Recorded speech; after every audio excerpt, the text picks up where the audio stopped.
آتی کرمن پر رہنے والے عمرہ پر جانے والوں کی صحیح یا غلط ہے، تفصیل سے بتائے۔ آتی کرمن کرنا ایک الگ کام ہے، نیکی کے لیے، عمرہ کے لیے، حج کے لیے جانا ایک الگ چیز ہے۔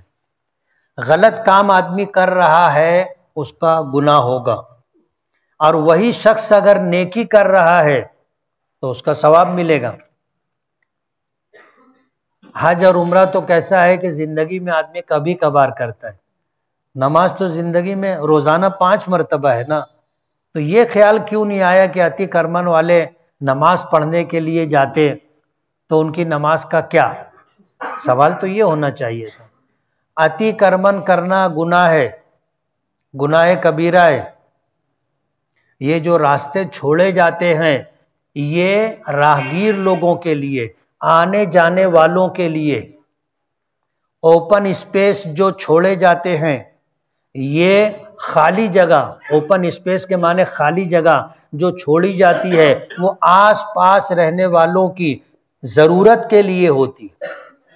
اب اگر آپ نے راستہ چھینک لیا تو آپ نے راہگیروں کا حق مارا ہے، آپ نے اوپن اسپیس پر قبضہ کر لیا تو اس پورے علاقے کے لوگوں کی ضرورت کی جگہ جو ان کے لیے خالی چھوڑی گئی تھی، بیچی نہیں گئی، خالی چھوڑی گئی، اس پر تم نے قبضہ کیا، یہ عام لوگوں کا حق آپ نے مارا ہے، گناہ کبیرہ ہے، اس کا بڑا گناہ ہوگا۔ اور وہی آدمی اگر اتی کرمن ختم کر دے، اللہ سے جو ہو گیا اس پر توبہ کر لے، اللہ معاف کر دیں گے۔ اب اگر کوئی آدمی اتی کرمن کر کے رکھا اور توبہ بھی کرتا رہے تو یہ توبہ نہیں ہے، یہ اپنے آپ کو دھوکہ دینا ہے۔ توبہ کا مطلب یہ ہے کہ جو گناہ کر رہا ہے پہلے اس کو ختم کرے، چھوڑ دے، پھر شرمندہ اور نادم ہو کر کے اللہ سے معافی مانگے تو اس کو توبہ کہتے ہیں۔ اور یہ مصیبت مسلمانوں میں زیادہ ہے، اور حیرت ہوتی ہے کہ جن کے پاس بڑی جگہ ہے جو ان کی ضرورت سے زائد ہے اس کے بعد بھی اتی کرمن کرتے ہیں۔ ان کی ضرورت سے زائد جگہ ہے، ایک آدمی کو اپنی ضرورت کے لیے کتنی جگہ چاہیے؟ ایک کمرہ ہو اس کو سونے کے لیے کافی ہے، اب 2 4 کمرے ہیں، کچن ہے، لابی ہے، سب کچھ ہے، اس کے بعد بھی اتی کرمن کرتے ہیں۔ تو اتی کرمن کرنے کا گناہ ہوگا، حج عمرے پر جائے گا، نماز پڑھے گا تو اس کا ثواب بھی ملے گا۔ شیئر مارکیٹ ٹریڈنگ کرنا جائز ہے یا نہیں؟ جن چیزوں کا شیئر خرید رہے ہیں اگر وہ جائز کاروبار ہے تو اس کا شیئر خریدنا جائز ہے، ناجائز کاروبار ہے تو اس کا خریدنا جائز نہیں۔ چھوٹے بچوں کو کھانسی کے لیے مسی کا استعمال کرتے ہیں، کیا یہ جائز ہے؟ یہ ایک دوا ہے جس کی تاثیر یہ ہے کہ اس کے اندر کسیلا پن ہوتا ہے اور ہمارے حلق میں کوا ہوتا ہے، گوشت کا ایک لوتھڑا ہوتا ہے جو ایسے لٹک رہا ہوتا ہے۔ اب اس کی کیا حکمت و مصلحت ہے، وہ جسم میں کیوں ہے، کیا کام کرتا ہے، ڈاکٹر لوگ، حکیم لوگ جانتے ہوں گے، اپنے کو تو نہیں معلوم، لیکن اللہ نے کوئی چیز بیکار نہیں پیدا کی۔ بسا اوقات وہ جو لٹکتا ہوا ٹکڑا ہوتا ہے وہ زیادہ لٹک جاتا ہے، ڈھیلا ہو کے لمبا ہو جاتا تو وہ نیچے سہراتا ہے ایسے، تو کھانسی آتے رہتی۔ تو یہ جو مسی ہوتی ہے وہ انگلی پر لے کر کے ایسے منہ کے اندر ڈال کر کے وہ کوے کو لگا کر کے ایسے اوپر دبا دیتے ہیں تو وہ سکڑ جاتی، جائز ہے۔ میرے ابو کی طبیعت کچھ دنوں سے خراب ہے، انہیں کچھ یاد نہیں رہتا، تو کوئی وظیفہ ہوگا تو بتاؤ پڑھنے کے لیے؟ استغفار اور درود شریف پڑھنا چاہیے۔ اب زیادتی عمر کی وجہ سے، بڑھاپے کی وجہ سے اگر یادداشت تو متاثر ہے تو ظاہر بات ہے کوئی ایسا وظیفہ نہیں ہے جو عمر کم کر دے، یعنی 70 سال ہے تو 60 سال پہ لے کے آ جائے، 60 سال ہے تو 50 پہ لے کے آ جائے، ایسا کوئی وظیفہ نہیں۔ ہاں اسی عمر میں رہتے ہوئے اگر درود پاک اور استغفار پڑھیں تو انشاءاللہ اس کے اثرات ہوں گے۔ کرسی پر بیٹھ کر نماز پڑھنے والوں کی تعداد میں اضافہ ہوتا جا رہا ہے۔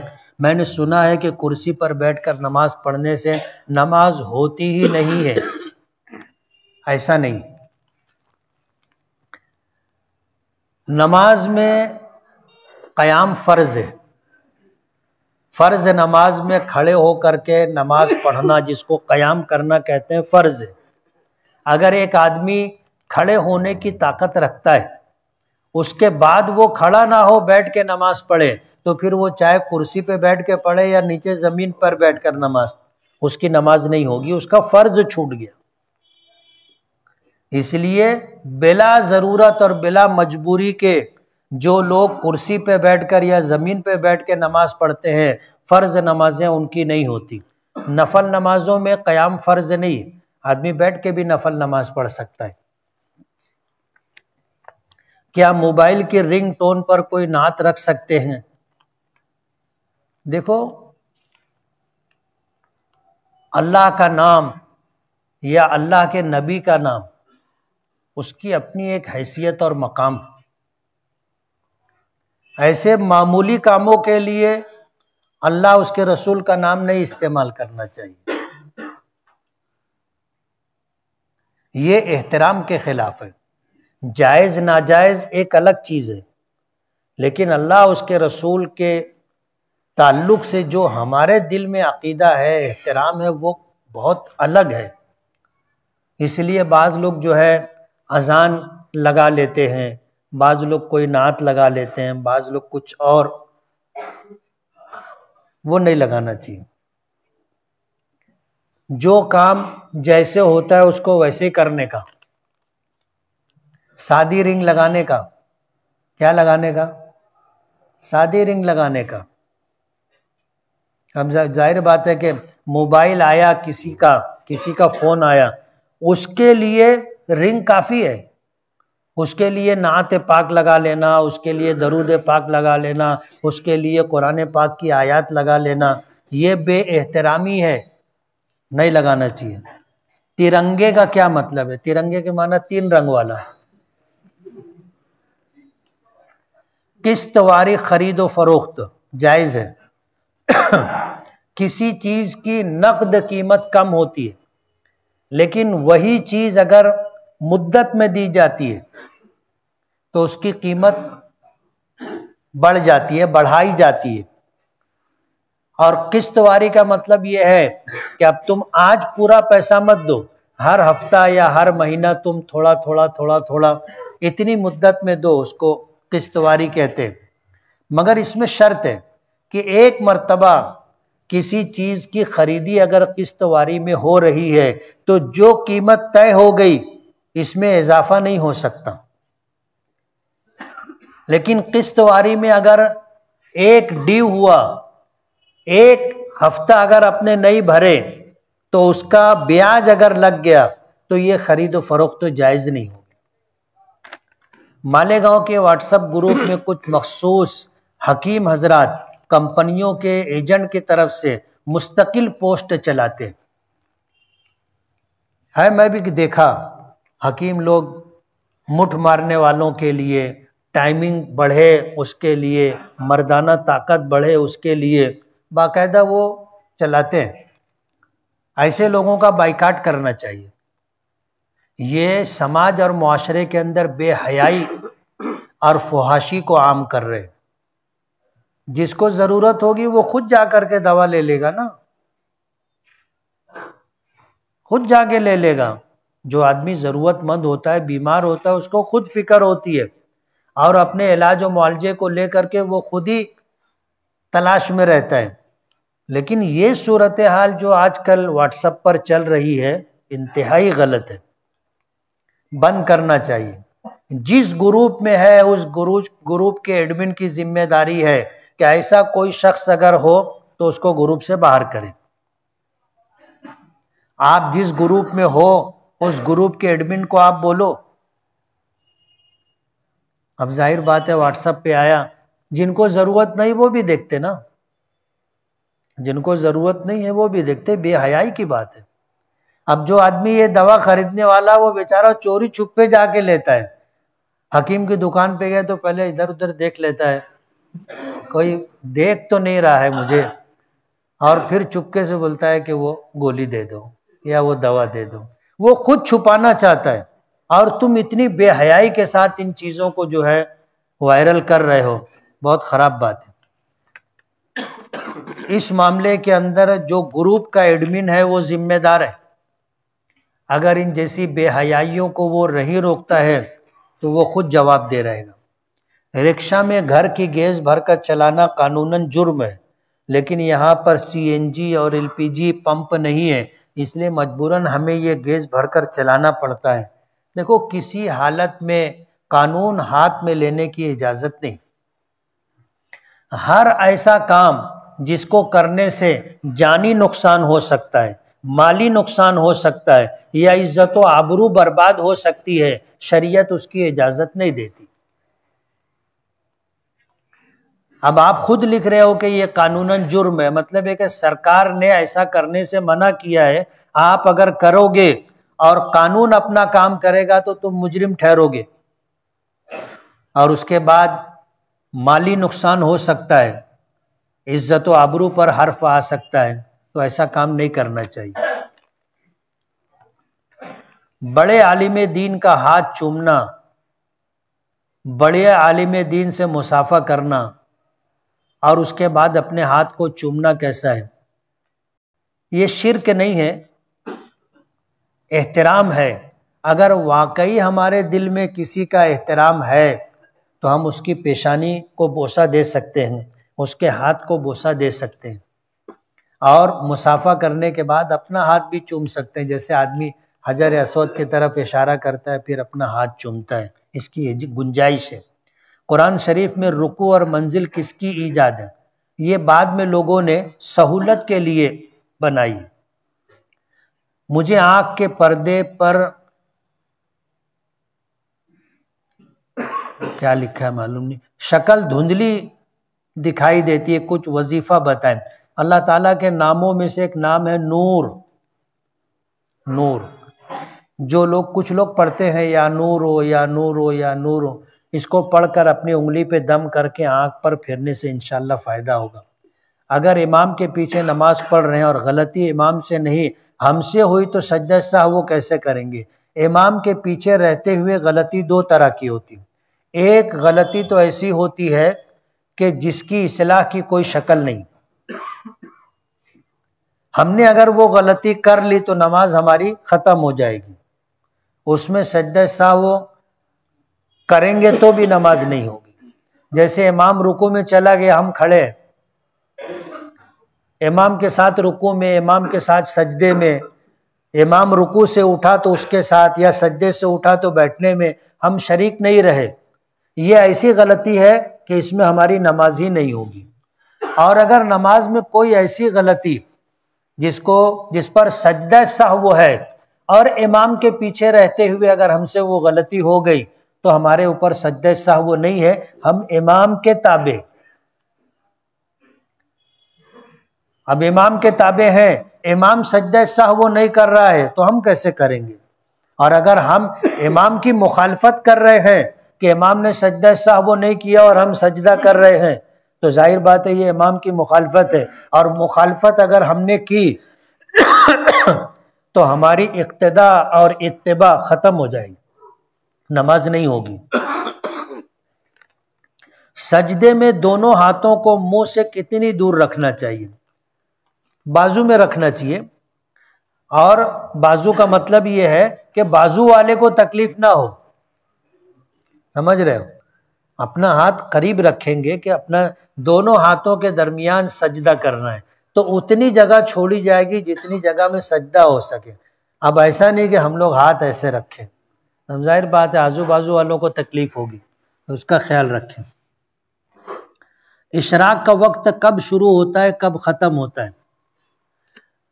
اشراق کے معنی آتے ہیں سورج کا روشن ہو جانا، سورج طلوع ہوا اور اس میں پیلا پن ختم ہو گیا، جس میں عموماً 12-15 منٹ لگتے ہیں، 15 منٹ آپ سمجھ لیجئے، اس کے بعد اشراق کا وقت شروع ہوتا ہے، گھنٹہ سوا گھنٹہ رہتا ہے، اس کے بعد چاشت کا وقت شروع ہوتا ہے جو زوال سے کچھ پہلے ختم ہوتا ہے، سلام کے جواب میں وعلیکم السلام کہنا چاہیے یا وعلیکم السلام کہنا چاہیے؟ سام کے معنی آتے ہیں موت کے، سلام کے معنی سلامتی کے آتے ہیں، اور سام کے معنی موت کے آتے ہیں۔ یہودی اور منافقین حضور کی خدمت میں آتے تھے تو وہ کہتے تھے السلام علیکم، کہ تم پر موت آئے۔ اب وہ اہل عرب تھے، صحابہ کرام سنتے تھے تو ایک دم تپ جاتے تھے اور ناراضگی کا اظہار کرتے تھے۔ بعض لوگ اس کا جواب سختی سے دیتے تھے، حضور نے منع فرمایا، کہا کہ اگر انہوں نے کہا ہے السلام علیکم تم پر موت آئے تو تم کہہ دو وعلیکم، سمجھ گئے نا؟ موت ہم پر نہیں تم پر آئے۔ بعض لوگ، ہم لوگوں میں سے بھی کچھ لوگ ایسا کرتے ہیں کہ جب سلام کرتے ہیں تو لام کھا جاتے ہیں، سلام میں لام کھا جاتے ہیں اور ایسا لگتا ہے جیسے وہ السلام علیکم کہہ رہے ہیں، تو یہ بد دعا ہے۔ اگر ہم میں سے کسی سے ایسا ہو جائے تو اس کی درستی کرنا چاہیے۔ اور سلام کے معنی سلامتی کے آتے ہیں۔ دنیا میں سب سے بہترین تحیہ، یعنی ہم جب کسی سے آمنا سامنا کرتے ہیں تو ہم سلام کرتے ہیں السلام علیکم ورحمۃ اللہ وبرکاتہ، اس میں سے ہم کم بھی کر سکتے ہیں، صرف السلام علیکم، کہ تم پر اللہ پاک کی طرف سے سلامتی نازل ہو، ورحمۃ اللہ، اللہ کی طرف سے رحمتیں نازل ہوں، وبرکاتہ، برکتیں نازل ہوں۔ اب ظاہر بات ہے کہ اگر آدمی سلام میں لام ختم کر دیا تو یہ پھر دعا نہیں بد دعا ہو گئی۔ نماز میں خشوع اور خضوع کیسے پیدا ہوگا؟ جب ہم نماز پڑھتے ہیں تو اپنی توجہ سمیٹ کے رکھنا چاہیے، اور توجہ سمیٹنے کا مطلب یہ ہے کہ اپنے اگر قرآن کریم پڑھ رہے ہیں تو اس کو سمجھ کے غور کر کے پڑھیں، اور اگر ہم امام کی اقتداء میں ہیں تو امام کا پڑھنا توجہ کے ساتھ سنیں، کیا پڑھ رہے ہیں امام سے، سمجھ میں آئے نہیں آئے الگ بات ہے، لیکن کان لگا کر کے توجہ سے سننا چاہیے۔ اور ہر عمل جب ہم کر رہے ہیں، قیام کی حالت میں ہے تو یہ خیال دل میں رہنا چاہیے کہ میں اللہ کے سامنے کھڑا ہوں، رکوع میں ہے تو میں اللہ کے سامنے جھکا ہوں، سجدے میں ہے تو میں اللہ کے قدموں میں اپنا سر رکھ رہا ہوں۔